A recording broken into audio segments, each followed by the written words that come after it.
வணக்கம். கரூரில் நடந்த க்ரௌட் ட்ரெஸ்ல நிறைய பேரோட லைஃப் போயிருக்கு. ஒரு லெசன் நமக்கு ரொம்ப முக்கியம். க்ரௌட்ல ப்ராப்ளம் எப்படி ஸ்டார்ட் ஆகுது தெரியுமா? சைக்காலஜி சொல்லுது, ஒருத்தர் ஓடுனா பின்னாடி பேக்ல இருக்க எல்லாரும் அதையே ஃபாலோ பண்ணுவாங்க. ஒருத்தர் பேனிக் ஆனா பேக்ல இருக்கவங்களும் சேர்ந்து பேனிக் ஆவாங்க. இது ஹர்ட் மென்டாலிட்டி.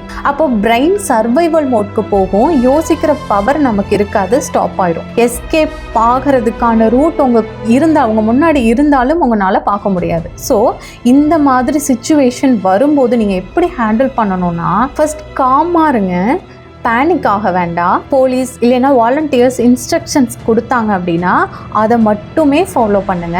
அந்த இன்ஸ்ட்ரக்ஷன்ஸ் கேட்டு நீங்க மூவ் பண்ணலாம். க்ரௌட்ல பக்கத்தில் இருக்கவங்களுக்கும் சேர்த்து பேனிக் ஸ்ப்ரெட் பண்ணக்கூடாது. ரிமெம்பர், க்ரௌட்ல காம்னஸ் தான் உங்க லைஃபை சேவ் பண்ணும். பேனிக் லைஃபை எடுத்துக்கும். அவேர்னஸ் மட்டும்தான் நமக்கு சேஃப்டி.